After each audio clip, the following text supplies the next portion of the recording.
surprise for you tonight. It is so beautiful to see you.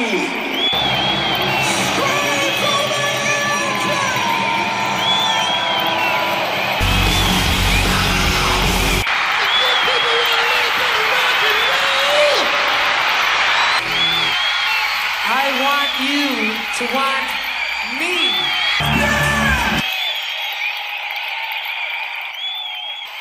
Hey out there, live music fans and concert goers. I want to welcome you to the first ever episode of First Concert Memories. You may recognize my voice. It's me, Mac B, the Wolf, host of the Ugly American Werewolf in London Rock podcast. And me and my cohort, Action Jackson, decided we wanted to do a sidecast, a program a little bit different from Ugly American Werewolf in London, where we love to review, yes, sometimes live concerts, classic albums, have guests on to talk about books, movies, their favorite albums, that kind of thing. But we decided to have a new sidecast dedicated solely to the first time you ever saw your favorite rock band and the memories that you created. It's all about the anticipation leading up to the show, who you were with, the album that came out that you're excited to see play live, or maybe it's just the classics from their catalog. Whatever it may be, that first concert of your favorite band is something that you'll never ever forget. And so we decided to do this little sidecast to give opportunities to other podcasters, big fans, and sometimes recording artists to talk about the first time they saw a live band that really changed their lives. And on the first show here, we got a really special one for you. We've got Tom and Zeus from the Shout It Out Loudcast, the world's #1 rated KISS podcast, and our Pantheon Podcast brothers, who were on here a little more than a year ago to talk about KISS's Revenge turning 30 and the time we got to see them. Well, this time, they're coming back to talk about their own first KISS concert memories. And Jackson and I are going to throw ours in there too. And this might be a little bit of a longer version of this episode. We've got about 20 questions that we have compiled through great research and care to decide what are the 20 questions we want to ask. And so everyone who's going to come on this show is going to be asked the same 20 questions each time. But what's fun about this show is Tom went to see KISS for the first time on the Hot in the Shade tour in 1990. And then Jackson and I saw KISS together for the first time on the Revenge tour in 1992. But then Zeus didn't see them until 1996 when they all reunited with the original lineup and makeup.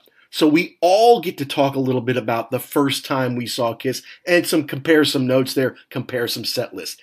It's going to be really fun, and we're really excited about having those guys on here. Quickly, little bit of business to take care of. We are proud members of the Pantheon Podcast Network, a network of about 100 different shows, of which Ugly American Werewolf and Shout It Out Loudcast are proud members. We also want to put out a word for our amazing sponsor, RareVinyl.com. Guys, RareVinyl.com, based in the UK, has over 250,000 items in stock. And yes, they've got a lot of great KISS stuff. They've got a lot of great picture discs. They've got posters. They've got rare and hard-to-find LPs. And it's all in great shape. You can trust these guys. I've been to their warehouse. I've met their team. They do an incredible job of procuring this stuff and then shipping it all around the world to you. And we've seen some nice orders lately. That 10% off you can only use once, so don't just buy a $25 record. Buy 10 $25 records. Find a lot of stuff that you need for your collection, and then use that code to save yourself a big, fat 10%. Now back to KISS with the Shout It Out Loud guys. Obviously, seeing KISS is a big deal. Hearing them on the radio is one thing, but seeing that live show with the bombast and the pyro and the stage that moves up and down, maybe people fly through the air, KISS is something to behold live. It is a spectacle of a show. It's not just them playing their music, it's them entertaining you. And that's why going to see live concerts will always be an important part of rock and roll, rock music, and really entertainment overall. And that's why we wanted the Shout It Out Loudcast guys to come tell us about their experience, about seeing their favorite band live for the first time. So you're kind of lucky in that you're going to get 3 different stories here today. Tom's story from Hot in the Shade, me and Jackson's story from Revenge, and Zeus' story from, I think they call it Worldwide Live, or Live Worldwide. We'll hear about it in the show. Buckle in, guys. This is going to be a fun one. The first ever First Concert Memories sidecast show with Tom and Zeus from Shout It Out Loudcast. Hey, you know what? Before we really get started here, I have to air the grievances real quick Yes, about the do two of you. So my son is in the marching band, and they're always looking for volunteers for this, volunteer. That. So finally, I was like, "Fine, you need concession stand help. I'll do it. Fine, let's go." We get in there. You got to be trained to do everything. I don't know how to make nachos the correct way. All I'm good for is to just get the drinks. That's it. Okay, I'll get the drinks. I go over there. I'm already bent out of shape. There's a giant cooler full of ice cold mellow yellows. No way. And I just lost my shit. And the whole night, anytime anybody would say, "You want a mellow yellow? Here it comes." Who the hell is serving mellow yellow? That's we're down south, baby. Wow. I mean, you can still find it here, but it's just like a rare. That's not very common. It's Coca-Cola's competition against Mountain Dew. Right. Yeah. And we're I guess we're sponsored by that, but they did have the clear urine sample bottles too to top it off. It's fantastic. Nice. That's awesome. Well, you're in Georgia, man. That is Coca-Cola country, so you're not going to get much else, That's right? true. Yeah. That's true. Yeah, that makes sense. Good call. That's right. Yep. And then one side Kiss story. So, when we moved back, all of a sudden I had to buy a new car. I haven't had a car for 4 years over there. So I'm like, all right, I got to buy a new car. When you buy a new car, they give you Sirius XM for 90 days.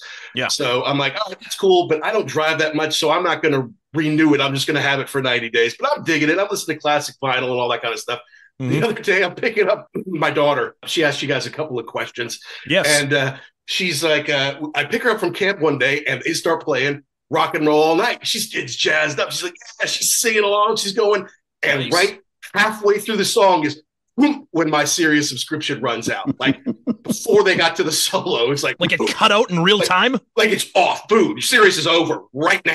Wow. All right, well, let's get into this a little bit here. And thank you guys for being our first guests on the First Concert Memories. This is something Jackson and I kind of came up with. Like, we love going to live shows. We went to some of our biggest first live shows together, like Rush, like Kiss together. And so we thought this would be a fun sidecast because everyone's got, whether it's your favorite band or whether it's just some band that you're like, I don't know about them. And then you see them like, whoa, these guys turn me on. Everyone's got that, So we come up with these 20 questions. And so it's what's cool, I think, about what's going to be fun about this is both of you have different tours. And then Jackson and I have the same tour together, like right in the middle, right? Mm-hmm. Tom, you're Hot in the Shade. We're Revenge. And then Zeus is like, what's the reunion? But what do they call that? Alive Worldwide. Alive Worldwide, which we also saw together, me and Jackson. So we'll kind of go through this. We'll give everybody a chance. The first 5 are basically like facts, right? Like just immutable facts. What was it? What was the date? That kind of stuff. So we can run through those pretty quickly. But then as we go through maybe 6 through 20, you can embellish a little bit, have some fun. Hey, just do what you do, man. Have some laughs, keep it fun. Just enjoy it. Yeah? Yeah. All right. So let's do a little background first. Obviously, we know a lot about how you got into Kiss. Tom, was when you were little. Basically, Zeus, you were kind of the same way. You went away, but then it came back later. For me and Jackson, it was kind of more like high school when we started to see Kiss exposed and get in more into music. Like, Kiss back in the 70s were awesome. And then when we lived together in college, 91 and 93, started doing, picking up Kiss records, Kiss posters on the wall, going to Kiss conventions, stuff like that. So, I mean, did you always want to see Kiss in concert as a little kid? Or was it you have to get to be a little older before you realize these guys tour, when they come around, I can see them, and that's something I want to do? I think when I was younger, I didn't even understand the concept of a tour or a concert. So it never occurred to me, I want to see them. Kiss is a lot different than I listened to Led Zeppelin when I was younger. Kiss was a young kids like comic book kind of superhero thing. Right. So the memories I had of Kiss is looking at the covers, playing some of the music. Sure. But also like the playing cards and buying those and the T-shirts and wearing those. That was to the extent of what, Kiss was. And again, it didn't even occur to me I could go see them play Love Gun live. Right. I'm 5 years old, if that. Yeah, I agree. I was actually going to say the exact same thing. I got into Kiss when I was about 5 or 6, and it was listening to some of the records, but more visually, the toys, the games, the T-shirts, and at that time, I I mean, I mean, I don't even think I understood the concept of a live show until years later about like, wait, this band that I love is going to come and play their music for me near my house. Like that didn't even register at that age. You know what I mean? I know. And by the time it did, which was my first show, which, we'll get into, I'm like, okay, I was a little bit older for my first show for a Kiss fan, but again, we'll get into that specifically. But yeah, the concept of a live show didn't even register as a kid. Yeah, I know, and I was kind of the same way. And also the tour bringing all the props and all that stuff, and that didn't register to me either, because I remember watching. Was it the Motley Crue? Was the Wild Side video when Tommy's in the drum kit that spins around? Yeah. I remember seeing that. I'm like, oh man, that's really cool. It's cool they did that for the video. And I remember talking to someone on the phone, like, well, they may be coming to town, but they're not bringing that spinning thing with them because you couldn't do that. You couldn't bring that on the road. They did that in a studio for the video. I had no concept that yes, they take it with them everywhere. And certainly Kiss has a lot of little bits and pieces to take with them everywhere on the road. A little toned down for the one that we finally saw, me and Jackson on Revenge. It was a little different than your Kiss tour. We'll get into that, right, Jackson? But I mean, that was kind of the same. I mean, we had seen the Stones finally in the 80s, but prior to that, I didn't really. Did you even have a concept of there's this huge stage setup that comes with you, Jackson? No. I think I was like you. I saw it on TV and I figured that's what it was. There's no way you could haul this thing around. The concept of seeing that live with the fire and everything else. No, not until the Stones show. I guess since Tom's was the first one that happened in what is it, 1990 on the Hot in the Shade show. Why don't we do the first five? The first five questions are pretty much, basic stuff that anybody could look up. Tom, why don't you give us the date, venue, city.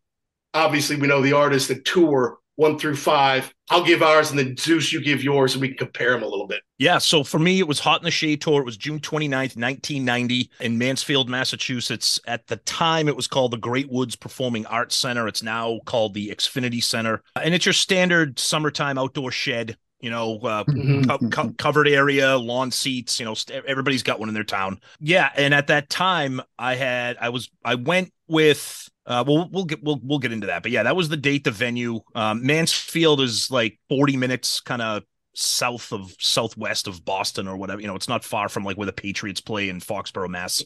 I got you. Yeah, you've seen a bunch of shows there over the years, yeah. I go there all the time. Yeah, I actually have a concert I'm going to there at the next month in July.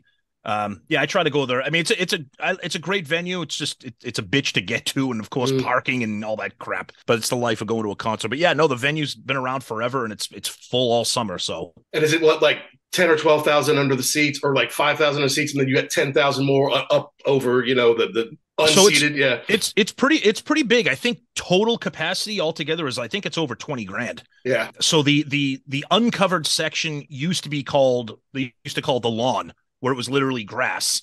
And then over the years, it's evolved. One year they tried like sand, which was a total disaster. They tried like wood chips, which was a total disaster. Goodness. Then they went back to lawn. I think they might have some form of seating there now, but that used to be the luxury of when you'd get if there was a band and a bunch of people would go, you'd bring like a blanket and you just stand or sit. Sure. Yeah. So they kind of took that away, that kind of like luxury and that enjoyment of the actual lawn seats, but they do still have an uncovered section. But for a shed, it's pretty big.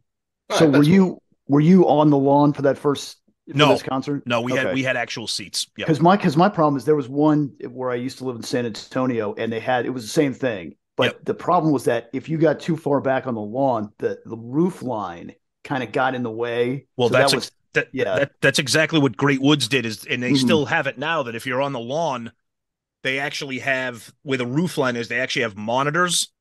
So it kind of sucks because you can see the band, but you're kind of paying more attention to what's going on the monitor, right, to get a better view of what's happening on stage. Gotcha. Yeah. That's cool. Yeah.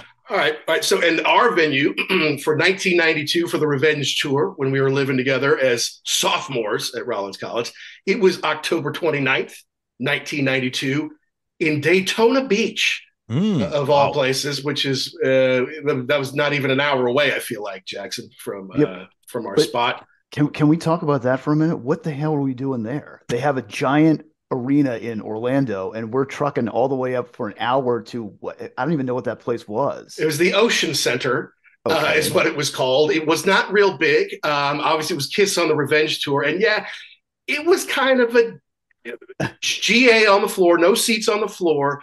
And I think they said it's 9,300. And that's kind of where Kiss was at that point, right? It kind of did Revenge so they could go back to more of a hard sound, but they also did it because they weren't necessarily selling out that big of spots at that point anymore, right? And then obviously they went back to the makeup a few years later because they didn't want to play the bigger places. And so while they might be playing 15,000 seat to 20,000 seat arenas in some places or down there, maybe they weren't just quite as popular anymore. And so this is the size of the place that they're playing, and honestly, it's kind of a shithole.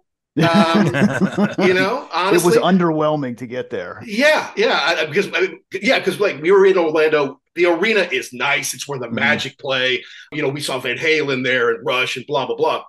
It's like, why don't they play that? We go to Daytona, I'm like, ugh, this place is not that great. But I was so psyched to see Kiss and see them play those songs. Of course, we didn't have Setlist FM, so we don't know what's coming.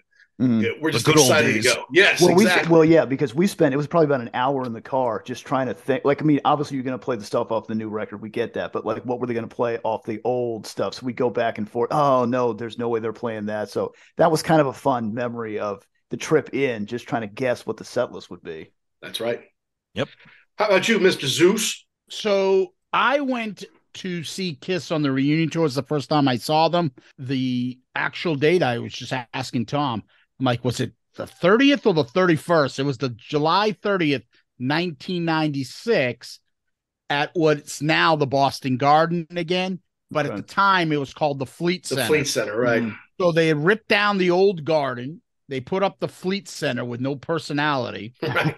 And the place was packed. You're talking about at least 17,000 full to the max. I don't know how many concerts I've seen at the Garden.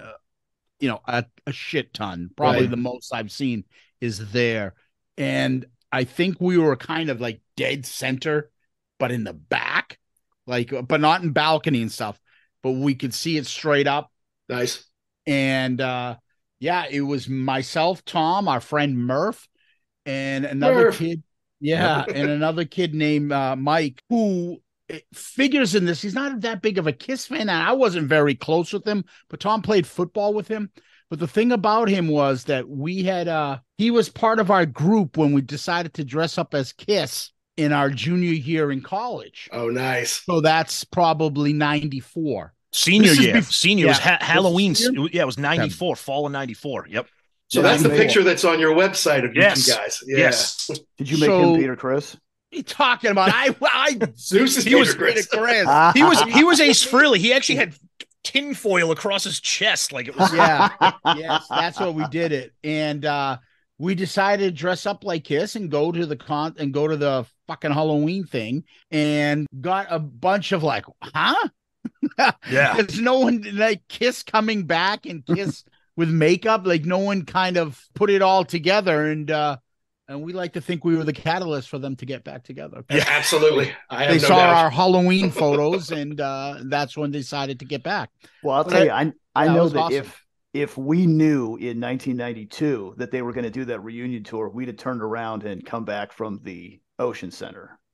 Yeah, I don't know. I was psyched to see them, man. I wanted to see Forever and all that kind of stuff. Well, it's funny, Zeus, because I was talking to Murph about this episode, and you were talking to somebody backstage before. Yeah, exactly.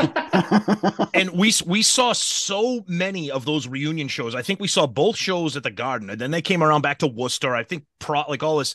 And I said, Murph, it was me, you, and Zeus. Was the fourth? Was it Mike or was it Rick or was it? I can't remember. I think it was Mike for the first one. Murph thinks it was Rick for the first one. I can't remember. But either way, we were all together for these shows. I only went with one show. I think it was Mick Lucas who was with us. Okay, gotcha. Okay, so if we went on the 30th, that was him. Okay, gotcha. Yep, gotcha. And we went with Sean and Spitzy Jackson. Yeah, and I don't know about Spitz. I think he was a fan. I think Sean was just along for he just wanted to go to a show. Pretty much, yeah. I mean, Jackson and I were the big rock heads, and Sean was a great guy, super nice guy, got a lot of girls around him, so he was fun to have around. But he was like the guy who's like, oh, what's that record? Oh, can I make a tape of it? I'm like, yeah, sure, Sean, no problem. So he's probably still got like 25 Maxell cassettes from CDs that Jackson and I had in our collection. But he was also a cool guy. Like when we went to see Rush, a radio station in town would do an instant replay.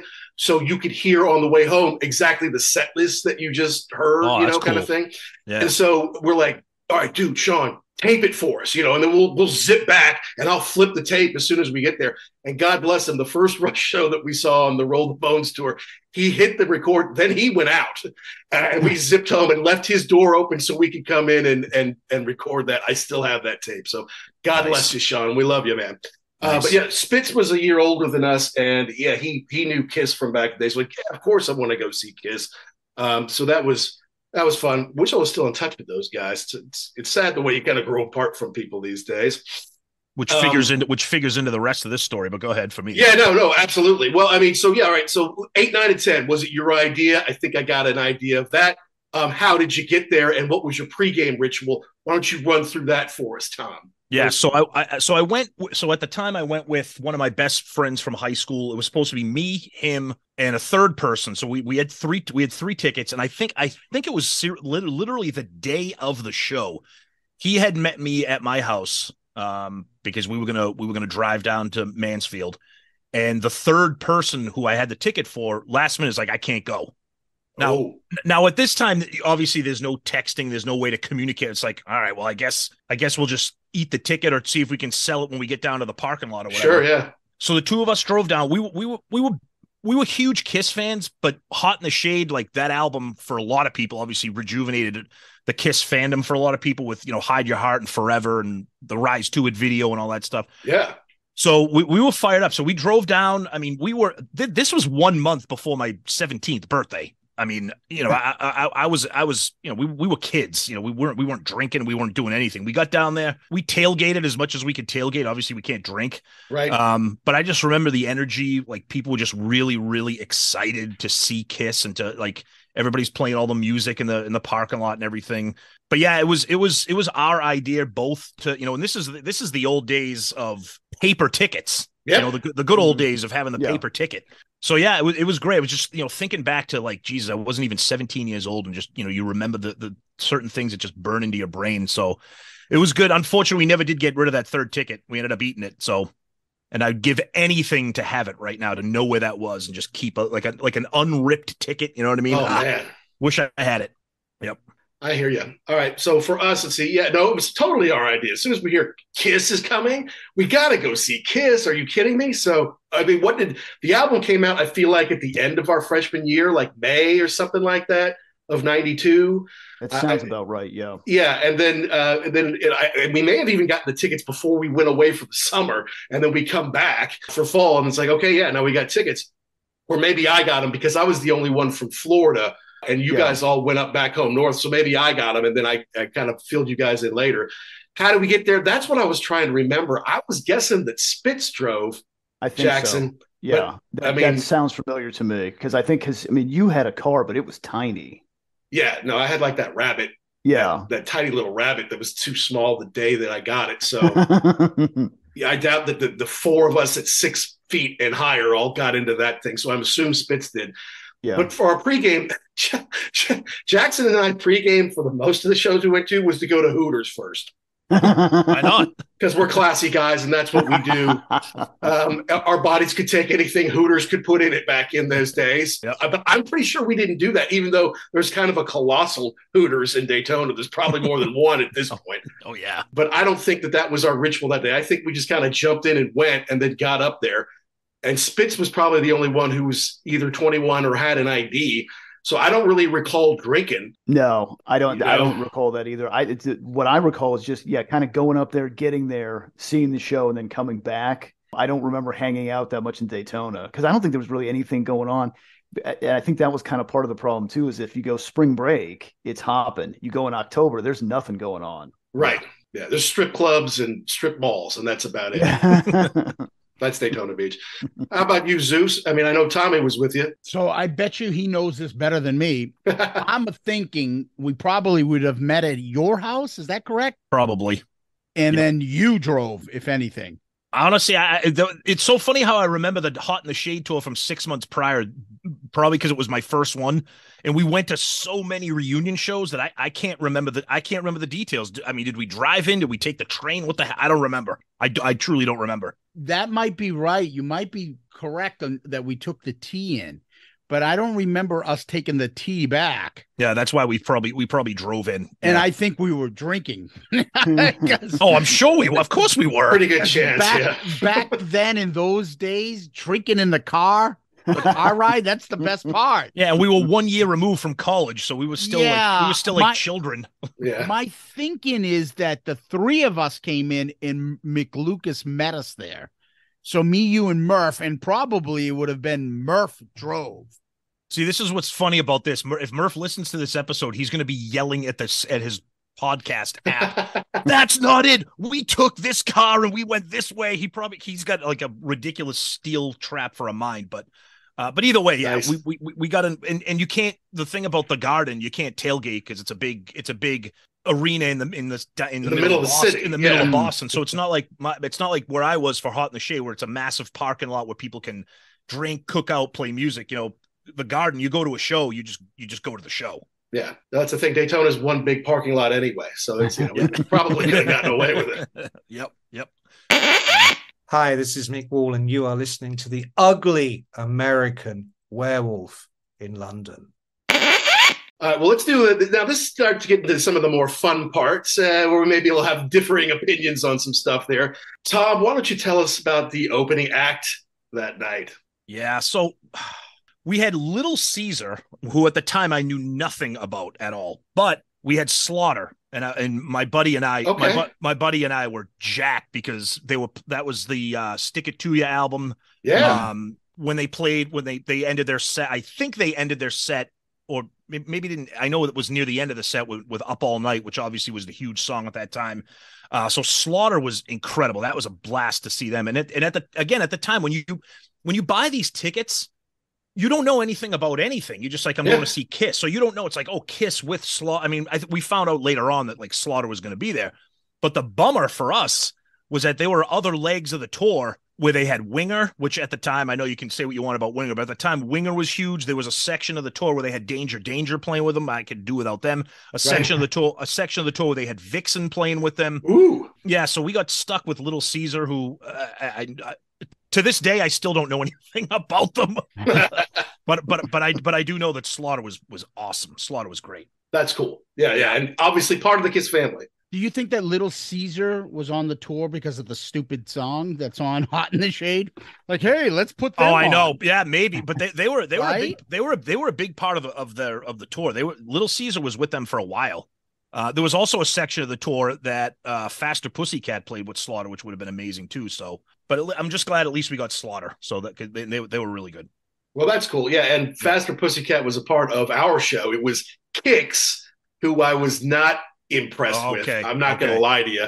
Yep. But then Faster Pussycat came out, and they're kind of they're a little sleazier, and you guys know PJ pretty well at this point, right? Mm-hmm. PJ Farley. Yep. I thought they were good. They were really loud, and it was, I don't know, I just kind of remember being sober and being like, these guys are okay, but where's Kiss? I'm not a huge fan. They're better than Kix. Tammy was quite the showman, but I didn't know their music all that well. And I was still like, okay, are they going to play Strutter? Are they going to play Shout It Out Loud? Are they, I was kind of in my full Kiss mode, and we were in general admission on the floor, so we could walk around. So I could get up close maybe for a song or two. Like, okay, yeah, I don't need to be this close to these guys. And then I would just kind of go back and kind of wait for Kiss. That was kind of the way I remember it, Jackson. Yeah, the same thing. To me, remembering it when they were the opening bands were on, it was almost like a high school dance. Like there were people kind of milling around. There were people in the back. There you could go. I mean, like you said, you go up and touch the stage at that point in time. So that was a little disappointing. And yeah, I wasn't super familiar with either one of the bands. So it was, come on, let's go. Let's get to the main act here. Yep. Yeah. Do you recall, Zeus, what it was for your first show? The opener. I don't know. Oh, I have it right here. It's terrible. Uh-oh. So there were two different openers for the two Boston shows. The first show, July 30th, was the Nixons. Terrible, terrible, 90s. They had a song, I think it was called Sister or something. One of those even know them. Matchbox 20 alt post grunge choice. soft rock thing, and then for the next show they had a band called Degeneration, who I've never heard of them then or after. Me neither, man. Oh my god. Yeah, Kiss had a bunch of like nothing on that section of the tour. They had, I mean, of course, the big show at Tiger Stadium. Of course, those people were lucky; they had Alice in Chains. But then they had like the Melvins. Okay, 311 isn't bad. No, but an interesting choice. Yeah, and then this is kind of crazy. Just looking again, then at the end of '96, they actually had the Deftones opening up for them. I don't know if there's a lot of crossover between the Kiss and Deftones fans, but yeah, once again, Kiss kind of crapping out with opening bands for that reunion tour, which is weird because it was the biggest tour in the world. You would have thought they would have had like well-known like big bands or bands that were kind of. I mean, if you could have Alice in Chains opening up for Kiss, and Alice in Chains was headlining tours in '96. Sure, they were cheap back then. Gene was like, "Fuck them, we don't need them to make the money." Where's the painter? Hey, Paul, where's your painter friend? It's funny because while we're doing this, I texted Murph, and Murph wrote back to me. I drove to the Worcester show, got us pulled over. Would have been the same that drove us to Boston too. So he was the one who drove us. Yeah, of course. Gotcha. There you go. Yeah, so we kind of have Murph joining us via satellite right now. Yes, Murph. Yeah, Murph. Yeah. But they're right, though. I mean, if you're doing this reunion that everybody's been dying for 15 years or whatever it is, you don't need to overpay for some up-and-coming band who may just be able to steal the show if they're pretty good, right? They could do that in the beginning because you don't know what you're going to get. Yeah. So when they start setting them up, they're like, yeah, why don't we have Alice in Chains and stuff? And then when they start seeing the ticket sales, they're like, fuck it. Yeah. Bring the local band from the corner. They'll open up for it. Exactly. And I saw that tour a couple of times, and I don't even recall. I might not even have shown up until after they were off the stage. That was pretty common for us. If we didn't know the artist that's opening up, you're tailgating, you're drinking in the parking lot before you go. Yeah, I don't remember.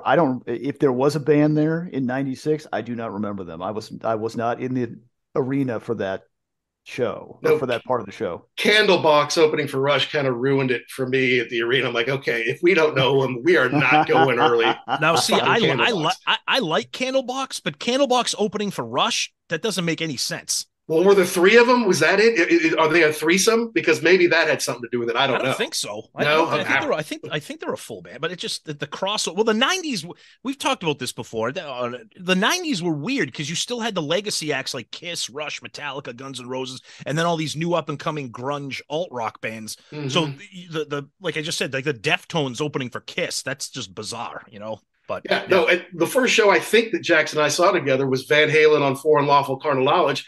Alice in Chains opened for them. Right.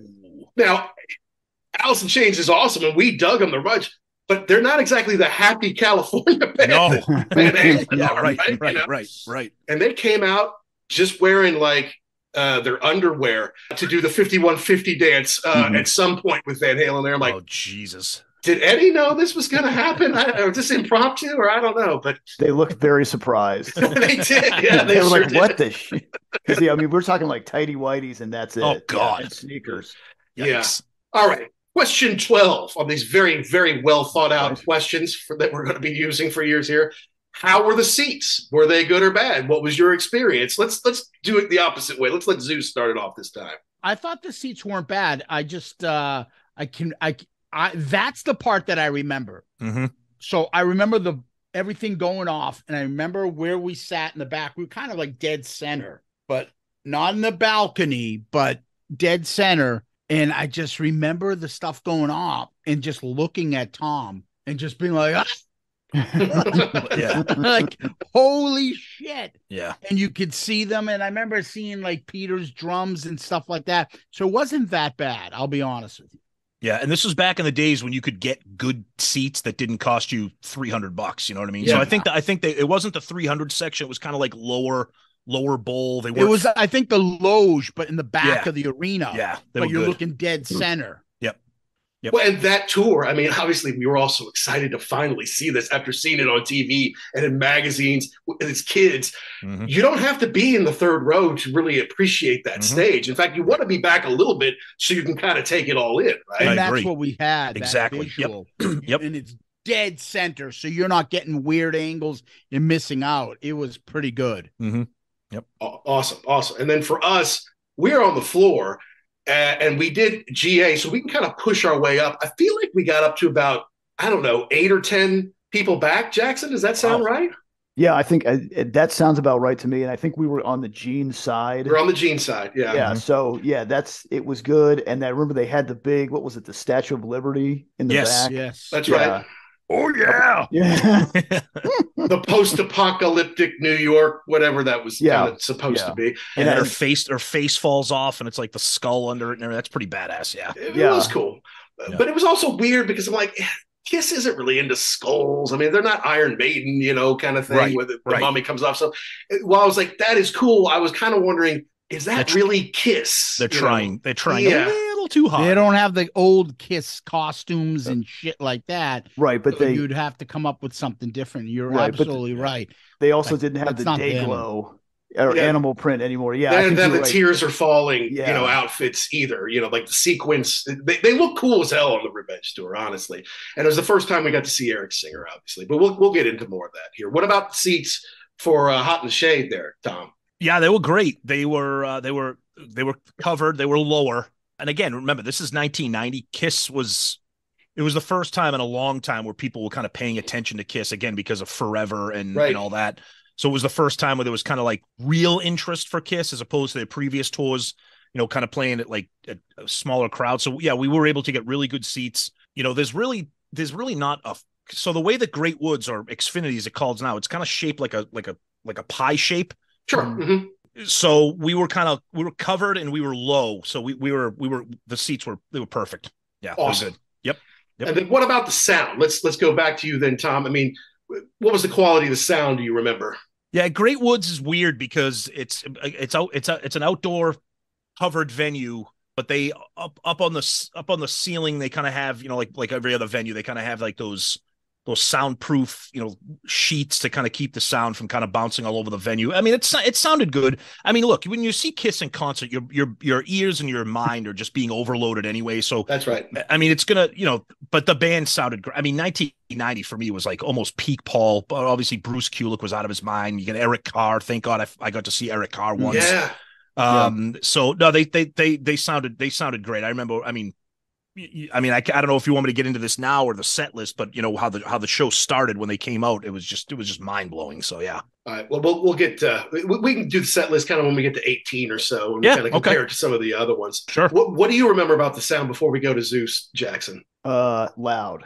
Yeah. Very, very loud. Like, because they've got even the opening bands were not as loud. Like when that started up, it was like you got hit by a car. Mm-hmm. And so you're like you said, Tom, your ears kind of shut down a little bit. And it's just like, whoo, you can feel it. Like, you can feel the vibrations in your chest, especially from the bass and the drums. Yeah, honestly, man, like I never even considered wearing earplugs to a show until that one. And then, afterwards, like the next day, my ears ring. I'm like, God, there is something to like, you don't want to listen to music that loud. It's not that good for you, And obviously now when I take Ruby to shows, I make her wear her earplugs. I'm like, you're not ruining it, over whoever we're going to see today.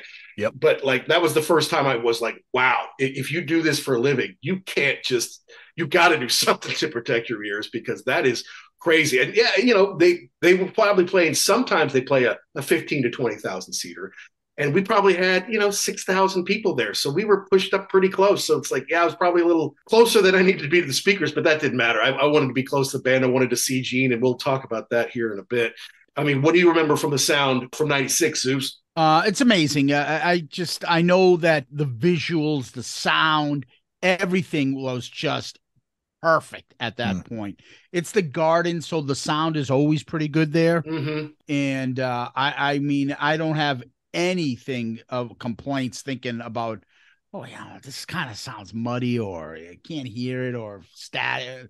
No, it was like perfect. Yeah. And it was so psyched to be there too. It's like, God, all four of them back together playing the old songs. Yeah, that's awesome. Amazing. Yep. Right.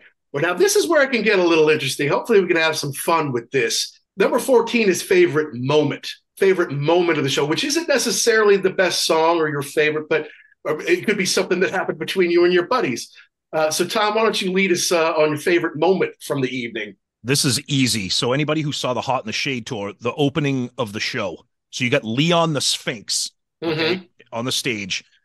The mouth of Leon opens up and the band comes out onto the stage. There's like laser beams and like all this stuff. They come out, and now remember, this is 1990, so there's not a lot of Kiss quote unquote nostalgia at this time. That, you know, they're promoting Hot in the Shade.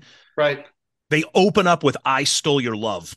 Whoa. I mean, absolute just sensory overload visually. And I will never forget looking at my friend Chris, and we just like the crowd was like lost their effing mind, because you're thinking they're going to open up with Hide Your Heart or something, you know, Crazy Nights or something. Nope. They go back to 77 and open up with I Stole Your Love. And it was just incredible.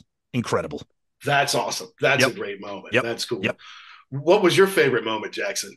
I don't know if it was my favorite. Obviously, when they played, you know, Take It Off, that was kind of nice with the additional members of the performance. That was nice.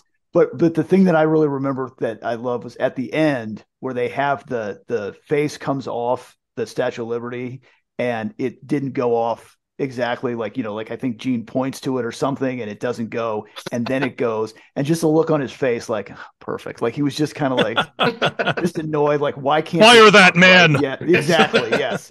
Yeah, just that, like that's a live performance, baby. It doesn't always work out the same. Which is a side story for Kiss. I saw him a few years later. It might have even been when they were with Aerosmith doing that co-headline thing. Terrible show. I know how you guys feel about that. I've listened to your show many times. Sorry. But here's the thing. So Paul starts doing his crowd work. He's talking, and the spotlight's not on him. It's somewhere else. And he's like, over here, idiot. Or, you know, the first time he goes, over here. And boom, and then it gets to him, right? And then it's fine. And then a couple songs later, it starts again. He's doing his crowd work. The spotlight's not on him. And he's like, I'm over here, you idiot. And then finally the guy puts it on him. And he goes, you're an idiot. You're going to be working at a gas station tomorrow. And then it's like, wait a minute. We have a blue-collar crowd. There's probably some gas station attendants. He goes, yeah. And he goes, here's how he saves. He goes, nothing wrong with working at a gas station as long as you know what you're doing. You don't. And he pointed out that. And Gene was skulking around behind him, Gene just shaking his head. I can see his face goes, you fucking idiot. Like Gene was so pissed off. Oh my God. And I'm like, those guys need to hear that story. That's a good one. But see, that was before cell phones, so I don't like have proof of it. It's just my memory. Yeah. Oh yeah. But my favorite moment was, and this is very personal, didn't happen to any of the other three guys, was Gene looked at me. And he was kind of mocking me because we're up there close, and I don't know why. I was looking at the side of the arena and just looking up there, but I'm bopping along the song like like this, right? And then I turn my gaze back to the stage, and there's Gene looking at me like look at you, Kiss-tard. Like he was mocking me. There's no doubt about it. But I still awesome. So I'll never forget that. Yeah, that was it for me. So Gene was doing like the derp face back to you. Exactly. Like, how much money have I made off this moron? This is sunny Hollywood Poonie, and you are listening to the Ugly American Werewolf in London Rock Podcast. Why? Somebody has to. How about you, Zeus? It's got to be the opening. So they come out and play Deuce, and there it is. The the smoke, fire bombs, everything goes off, and you're like, holy shit, we're seeing them. They got makeup on, everything. Like, yeah, you don't forget things like that, and just the sheer excitement. And again, this was something that you get to share. And it's not like, oh, I got to share a concert with a buddy of mine, but this is like my Kiss buddy. Yeah. Yeah. And we had many a night sitting there in college talking about stupid Kiss shit, going over Kiss shit, talking about it. And now they got makeup on in their back in front of us. Like you can't put that. You can't explain it sometimes as well as but you feel it and you know what you're talking about when you say that. And it was just overwhelmingly a sense of joy, you know? Yeah. Yeah. And you'd seen Bruce do the Deuce dance maybe, but to see Ace in his costume doing the Deuce dance, I'm like, man, that's really cool. I really wanted to see that. Yeah. Yeah. That's awesome. All right. Well, then let's swing back to you. Let you start it off this time, Zeus. What was your favorite song of the night. Was it Deuce or was there another? No. Yeah. That's going to be King of the Nighttime World. Ooh, yeah. I've always loved that song. And I don't know if you would say it's a deep cut, but when Kiss plays it compared to the other songs that are repetitive since the reunion, right? It's not played often, but it's such a fun, I think, ballsy song when Paul is just saying, I'm the king. I'm the king. I'm the king. And then all of a sudden Ace's guitar lick comes on. Oh my God. I fucking love it. Awesome. And I looked through your set list to kind of go back in time. Our set list was the same. Maybe it was a little different order, but I think all the songs were the same. And I just, in listening to your show, I'm like, they have not, they at least were doing some different things back then. The last 15 years, not so much, but back then we saw stuff that you don't get to see anymore. And so that was a fun memory just to say, yeah, I did get to see those songs. And I remember being psyched to see them at the time. But when you think about it, all the songs since the reunion, are there more than 30 different songs? No, I don't think so. They're playing basically 30 to 35 songs, the same since 96. Yeah. They don't throw deep cuts in at all. If anything, at some point later on, they're only throwing some of the hits from the 80s. They start adding the Lick It Ups, the Tears Are Falling, Crazy Nights, things like that, and Heaven's on Fire. But the original stuff, they're not bringing Got Love for Sale. They're not bringing in X-Ray Eyes. Like, think about what they could have done if they really wanted to. Oh, no, they could have gone deep and let everybody. I mean, obviously, you're going to let Ace do something from his solo album once in a while. They do New York Groove kind of bit. They might do Rip It Out once in a while. Let Gene do something from his solo album. Let Paul, right? Yeah, no, they don't want to do that. And Tom may have had the most interesting set list because they once they got to the reunion, they did stop doing a lot of those 80s songs, So I feel like Tom may have gotten the best. Tears Are Falling was one that really kind of got cut out a lot. And it was a huge hit. I mean, I almost like that more than Heaven's on Fire, just because they play Heaven's on Fire every goddamn night, right? Yeah, it's mid-tempo though. It's so concert-wise. I get it. Yeah, you're right, but still, I like it. What about you, Jackson? Was it Take It Off? Yes, for that reason, correct. Because like we talked about when we reviewed Revenge.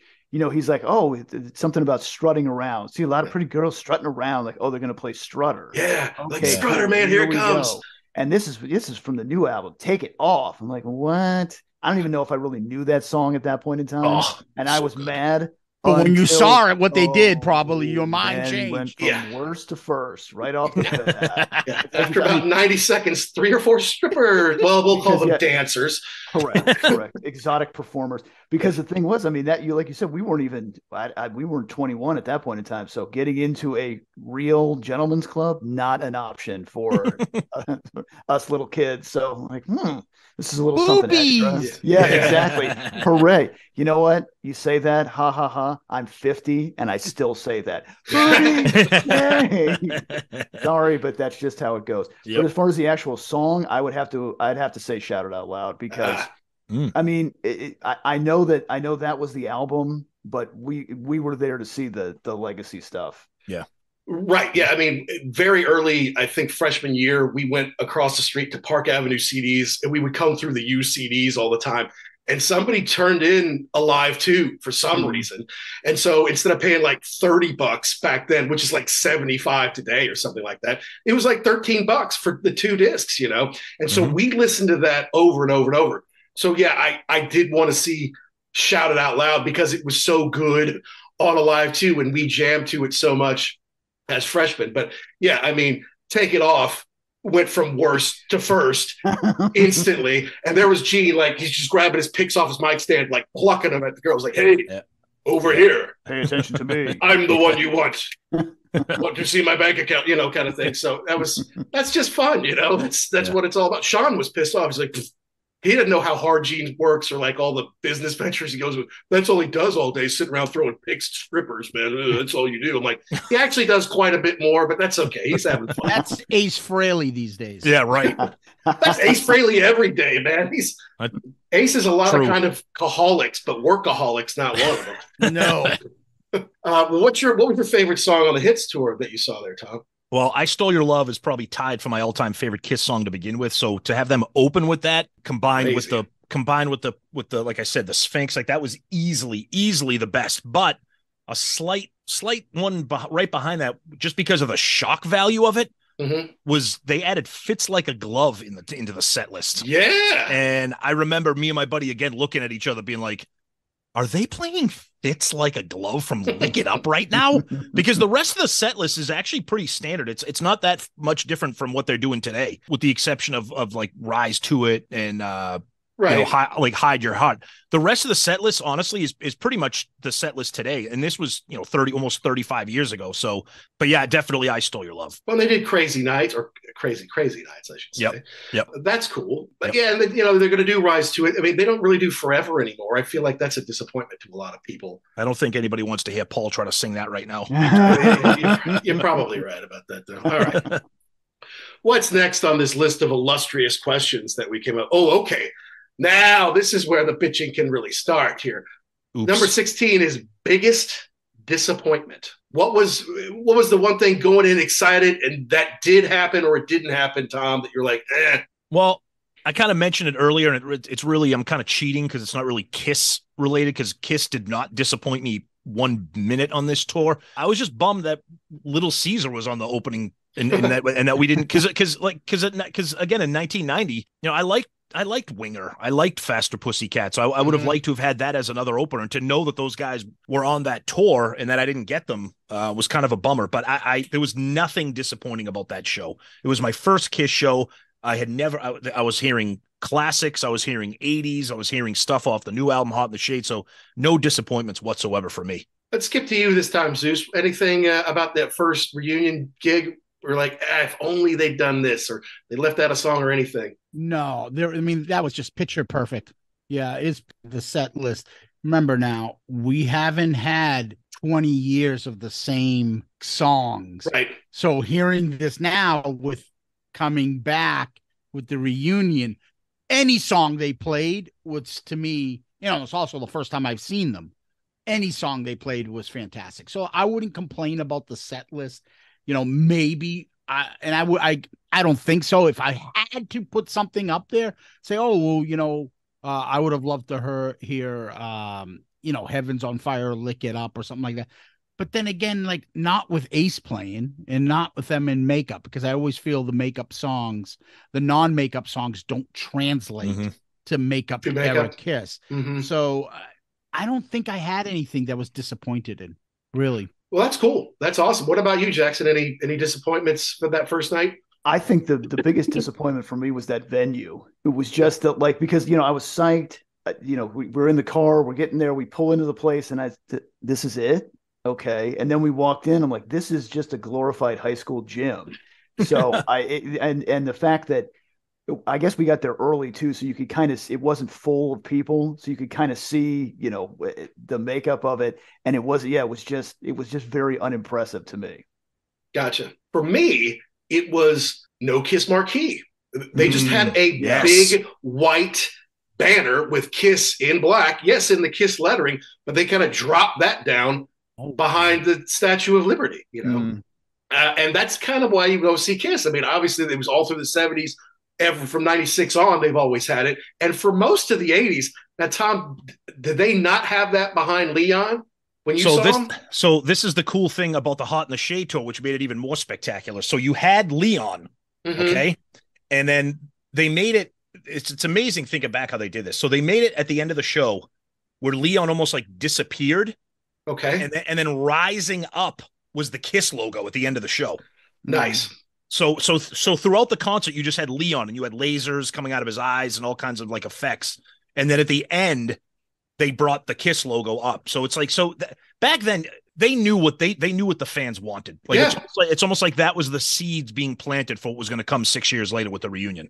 Yeah. So is it possible that tour we saw, Revenge, is that the only time they didn't use the big Kiss marquee live on a tour? I know that there were some shows before where they couldn't use it. They had to put it like on the floor, like behind them and stuff like that. But yeah, you're right. The Revenge, that you might be right. We'd have to look into that. Is there there's no official video for the Revenge tour, is there? Well, Kiss Confidential, that video kind of chronicles the Revenge tour, and there's performances on that. So that's kind of the story of the Revenge tour. But there is no live, Animalized live. There's nothing like that for Revenge. No, I think Confidential is the closest that you'll get to that. Yeah. Okay. Confidential is. Yeah. Okay. Fair enough. Now, the 17th question, have you seen the artist again, is kind of a question for you guys, but do you know how many times you've seen them again? And obviously you're going to see them a couple more times. Do you have your numbers together? Well, I did have my numbers together, and then I started getting kind of confused with the end of the road tour and the cruise. I was at around 25 or 26. Yeah. I don't... It's around that number. I remember one time I went on Wikipedia and I just went through like everything. I'm like, bing, bing, bing, bing. And I had a number. And then again, between the cruise and different things, it just started to get overwhelming. I've lost track. Yeah. The last time we saw them, other than the cruise, the last time we saw like a proper ticketed concert was, it'll be 2 years ago. It was August at the aforementioned Great Woods Xfinity Center. Yeah. Gotcha. Yep. You about the same there, Zeus? I mean, you guys tend to go together. Oh no, he's seen them more than I have. Okay. He definitely did. So I would say maybe 15 to 20. And again, Christ, on this end of the road tour, we've seen them like 10 times. Yes. Honestly, like 5 concerts. And then if you go to the cruise, it's 3 times there. Like, yep. Yeah. And so imagine how many times you're going to hear friggin' Shout It Out Loud and be like, yeah. But I will say this: if that show that we saw a few years back in August, I remember we were very pleasantly surprised at how great they looked and sounded, because we had seen them. I was just gonna say, now take that back. Because New Hampshire show. Yes, because we saw them in February 2020. We saw them a few weeks before COVID hit. We saw them at the arena in Manchester, New Hampshire, Southern New Hampshire, and the show sucked. I mean, it was like people were sitting down. It was boring. The band seemed like they were asleep. It was bad. Yeah. Ugh. Yeah, it was bad. That's not good. Wait, I remember you talking about that on your show. Like, yeah. Well, how many is it for you, Jackson? I have 3 total. 3 total. The Revenge tour. I saw him on the end of the road in Jacksonville in 2019, but I did see them in 96. And I do have to say that was at Madison Square Garden. Ooh, so that nice. was pretty cool to see them back in New York City. Nice. And that was one I think they had 2 shows scheduled and they sold out in like 38 seconds and they added 2 more. And that's the only way that I got to go was on that second bank, but that was pretty cool to see them in New York City. Nice. And we'll be talking about that here in just a few minutes with you guys. For me, it's either 7 or 8. I haven't unearthed my tickets yet, so I'm not 100% sure. But the fact of the matter is, after Psycho Circus and then with that Aerosmith thing, I was like, you know what? Now I've seen Kiss. I've seen them like 5 times. I got to spend my money on other bands. And, I'm not going to be chasing Kiss. I've given money on albums and DVDs and Kiss dolls and T-shirts. I don't need to do it anymore. Then I have a child, and I have to indoctrinate rock and roll into her. And there's this great, she loves Scooby-Doo, as do I. As you know, as you've reviewed on your show, you got Scooby-Doo and Kiss and the rock and roll theme park, whatever it was. The perfect gateway. She loves it. She loved it. So we're about to move to England, and they're coming to my town just a couple weeks before. I'm like, I got to take her. I have to take her. So I took her. She got to about where Gene spits his blood. She's like, I think I need to take a break. And her mother's like, no, that's it. We're leaving. So I'm like, all right, fine. Then we moved to London, and they're coming like 3 months after we get there. I'm like, I'm taking her again. To hell with it, So I've seen her 7 or 8 times. I tried to take her this summer because they just played Amsterdam like a couple weeks ago. I got those tickets. I think it was December 18th. I'm like, you know what? I'm going to give this to her. Her birthday's right around that time. This will be a happy Christmas. And like that night, my wife got the call, like, we think we need you to move back to Louisville. Like, fuck you. I just got my residency card today. I just bought my daughter KISS tickets for June today. Go fuck yourself. Someone else can sell booze. But you can't really say no. You can't really do it. Right. You know, so like, okay, yeah. After a couple of days of skulking around like, this is bullshit, I'm like, all right, I guess we're going home. It's fine. I can sell the tickets. But I am going to take her to Indianapolis about a week. It's like the Saturday after Thanksgiving, about a week before you guys see them. Oh, nice. Like one more. So because she was disappointed, obviously, and she's not going to get too many more opportunities. So like, I'll take you one more time, honey. But the prices, outrageous. Really? Shocking. Oh my God. How expensive they are. That's crazy. That's crazy. Like to sit upstairs was more than to sit downstairs in Amsterdam. Oh my God. So wow. But I'll do anything for my baby doll. Oh yeah, of course. Anyway. Good. Yep. Yeah. All right. So if you've seen them again, which obviously we all have, was this the best? Was it better than most? Was it in the middle? Does it stand out? You know, where does it rank? Ish. Yeah, for me, this is right there with the first reunion show with Zeus. The band was at the top of their game. So, you know, I think it's easy for me. My two favorite shows was one without makeup, one with makeup. So this is kind of, I mean, this is obviously special to me because it was the very first time I saw them. But then the reunion tour is also very special to me because it was me seeing them with makeup for the first time. So those are by far the two greatest shows for me, without question. No doubt. Yep. And Zeus still super special. Yeah, it's the best. It's the number one. Number it's one. Not even close. Yep. You know. Nope. So for me, it's never going to be the reunion. You know, it's never going to beat that spectacle, the build up, how excited we were. Got Ace and Peter back in the band. How cool is that? But it does stand out just because it was the only time I ever saw them without makeup. Mm-hmm. And, you know, and it was fun to go with Jackson and Spitzy and Sean. So, I mean, of the 7 times, but then even, you know, we didn't even get halfway through, I think, the show in London, you know, so it's special that I was with my daughter, but I mean, I would hold this in higher esteem. It's definitely top 3 because it was different and a different lineup. You know, got to see Bruce, only time I've ever seen Bruce play. So it was cool. I was really glad that I did it. It doesn't quite compare to 96, but it's up there. Mm-hmm. Yeah, I would say mine, that's definitely number 2. The reunion in 96, you can't beat that. Yep. Hands down. Yeah. But like you said, we got to see Bruce play. We got to see Eric Singer actually play the drums and be excited about it. Some energy. About it. Yes, Yeah. correct. And not look like, you know, he could be reading the paper at the same time. Mm-hmm. And he was blonde, which he actually is. He wasn't dyeing his hair. And for me, the last show I saw in Jacksonville was terrible. I mean, the crowd was, the band was good, but the crowd was just like, they were just sitting down. It was like, come on, people, you know, it's a rock show. Let's get going here. There's a lot of older people, and it was just kind of like, ugh. It definitely took some of it out of it. Yeah. And honestly, with I mean, I love Eric Singer, and Tommy doesn't seem like a bad guy, but it's just not the same. That's it. Yeah. Mm-hmm. All right. What about after the show, though, guys? That's when it can really kind of get fun. Do you have any memories of that first night afterwards, Tom? Well, for that, again, we were only 17, so we weren't drinking, but that area is just an absolute zoo. The parking lot is a mess. It has gotten much better over the years. I've been to a show recently. It's much better, but back then you would just kind of tailgate again and wait for the crowd to die down. Either that or you'd be sitting in your car not moving for 2-3 hours. So yeah, we just kind of hung out, just listen to more music and just kind of enjoy. I mean, it's the middle of the summer, so the weather was nice. But yeah, nothing too crazy for that one. But I just remember just kind of chilling in the parking lot and just everybody talking about how great the show was.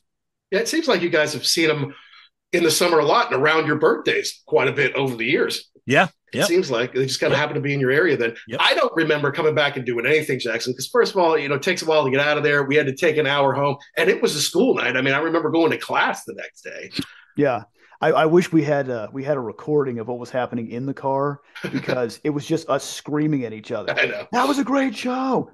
What? Yeah, shout it out loud, man. That was great. Everything was just ringing. Yeah. And it was an hour back in the car. And I think, you're right. It was late and we had to go to school the next day. Yep. But I just remember like thinking, I don't think I'm ever going to be able to hear correctly again. This was just really loud. Yep.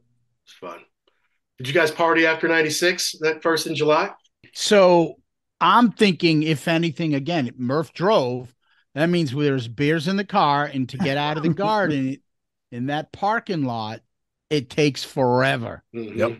So we probably just drank and just screamed at each other, like, holy shit, we just saw it. Can you believe it? Oh my God, it's the greatest of all time, While Murph yelled at us, I'm trying to merge onto 93. Put the beer down. God bless you, Murph. We need some Murph questions on our show, man. That's what we need. There you go. Yeah. That's cool. All right. Now, the last question, the penultimate. Would you see them again now? I think we know the answer for everybody for the most part there. Yes. Looking forward to the last two shows. You're going to both shows at MSG? Yes. Amazing, guys. Yep. Yeah. Yep. Do you really think one night will be different from the other? No. No. No. You don't think the very last night there won't be anything the least bit different? Zeus hopes and thinks. I've been convinced that it's just going to be rock and roll night. Thank you, guys. We'll see you soon or something. I don't know. Yeah. Kiss loves you. Yeah. But we'll make it. We're going for the weekend. Murph's coming with us. We're gonna go down to New York City. It'll be nice. It'll be in the middle of the holiday season. Yeah. We'll have a good time. It'll be nice. Oh, that's awesome. What about you? Well, okay. Well, then, all right. Side question though. We know that this is the end of the road. They're not going to be doing these massive tours anymore. But there's probably going to be a Vegas thing, or there will be opportunities probably to see them live again. Would you go to something like that? Abso-fucking-lutely. I'm convinced. This is another thing that Zeus and I kind of disagree with over. I'm convinced that Paul wants out. That the pandemic screwed them out. That he wants to be done. Yeah. And I think if anybody continues anything, it might be Gene, kind of like with the Vegas event, kind of just doing some small shows or I know everybody's convinced of a Vegas residency and it might happen. I'm just not completely sold that that's going to happen. I really feel like Paul is just going to go off into the distance and pursue the art and that kind of stuff. But only time will tell for sure. We'll see. Yeah. Yeah. What about you, Jackson? I mean, the last time you saw them, you did not like it. I mean, would you be willing to see them again? If we could go together, if I could get a crew of people, then yeah, probably. But on my own, no, it was not that exciting this time. Yeah, I hear you. And I'm going with the Wolf Cub, right? I gotta because the first time she went, she was 4. She's a little small. She didn't make it through the whole show. The second time she was 5, and she actually got more tired the second time than she did the first time. So she still hasn't seen the whole show. Now she's 9. Nice. It's going to be Thanksgiving weekend. Yeah. She can sleep in the car on the way home. Yep. I'm going to get her to rock and roll all night, at least the first couple minutes of it. And be like, honey, we got to go. We got to beat the crowd out of here. We got an hour and a half drive. No, we got to go. Here we go. Nice. But, it's something we share that I'm happy that I get to do it with her. I wish my dad had taken me to, he could have taken me to Led Zeppelin when I was a kid. He didn't do it. He could have taken me to the Stones. He didn't do it. Yep. Selfish bastard. Anyway, no, he's not such a I find it funny that she got bored of the second. She's probably like, Love Gun again. Go. I think she was just worn out. It was like a half an hour tube ride to get there. And then she was dancing the way in, and then it was something like the Pantheon Week sat there for 40 minutes before they came on. Yeah. And I just think, it got to be like 10 o'clock and she's like, Daddy, I'm tired. In fact, we went out and caught a cab and I'm like, take us to St. John's Wood.